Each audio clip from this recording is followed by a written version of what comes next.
My cheating wife demanded I support her affair child after her AP walked out on her, claiming it was my responsibility to step up.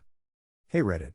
Let me start by saying this: I never thought my life would spiral into the kind of mess you only hear about on trashy reality TV shows.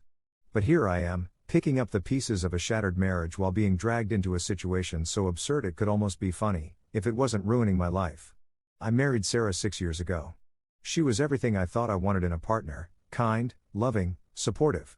We had a great life together, or at least I thought we did. I worked hard to build my career, while Sarah pursued her passions and eventually decided to stay home. We were saving for a house, talking about kids, and planning our future.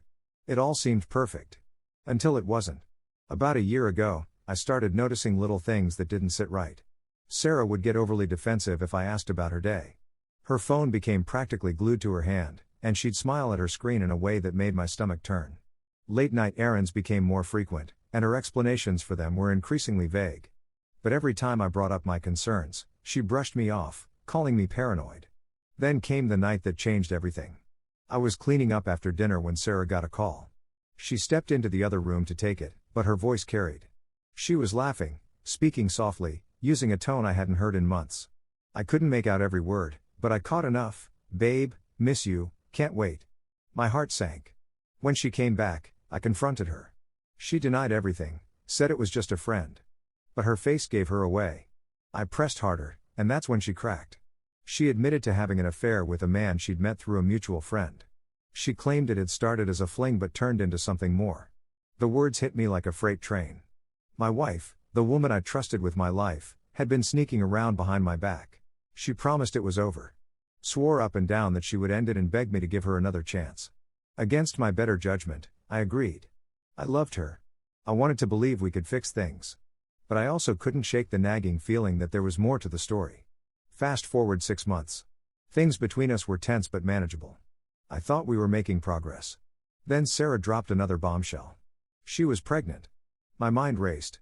We hadn't been intimate in months, so the timing didn't add up. When I asked her about it, she broke down crying and admitted the baby wasn't mine. It was her affair partner's. At that moment, I felt every ounce of love I had for her evaporate. She begged me not to leave, saying she needed me now more than ever. She claimed her affair partner, who I'll call Mike, had abandoned her as soon as she told him about the pregnancy. He wanted nothing to do with the baby or her. She was alone and desperate, and she had the audacity to ask me to step up and help raise their child. I told her no. I wasn't going to play dad to another man's baby, especially after everything she had put me through. But Sarah wouldn't let it go. She started guilting me, saying I was being cruel and heartless. She told me I had a duty to help her because we were still married, and she was carrying the baby under my roof. I moved into the guest room that night and started looking into divorce attorneys.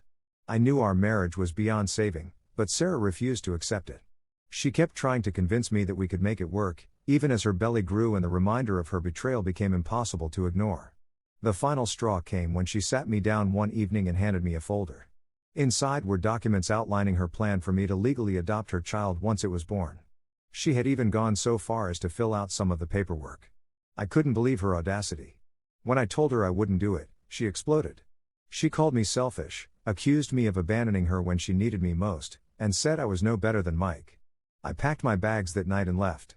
I stayed with a friend for a few weeks while I finalized the divorce papers. Sarah made the process as difficult as possible, dragging it out and trying to guilt me into changing my mind. She even went so far as to tell our mutual friends and family that I was abandoning her and her baby. Some people sided with her, saying I was being too harsh, but most understood my position once they heard the full story. The divorce was finalized shortly before the baby was born. I thought I was finally free, but Sarah wasn't done with me yet. She started sending me messages, claiming she was struggling financially and needed help. She said it was my fault she was in this position because I left her. I ignored her at first, but then she started threatening to take me to court for spousal support. That's when I discovered she had been spreading lies about me online. She painted me as a heartless monster who abandoned his pregnant wife.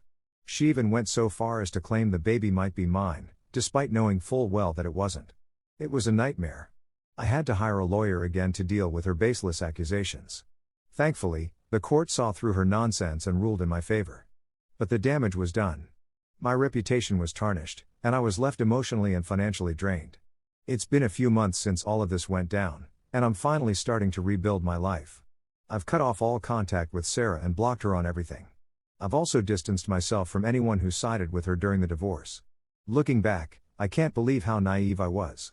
I ignored all the red flags and gave Sarah chance after chance, even when she didn't deserve it. I wanted to believe in the person I thought she was, but the truth is, she was never that person.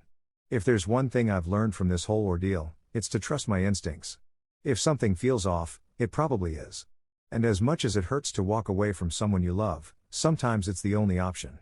I don't know what the future holds, but I do know one thing: I'll never let anyone treat me the way Sarah did ever again. That's all for today's video, folks. Don't forget to like, subscribe, and join us next time for more exciting content. See you next time.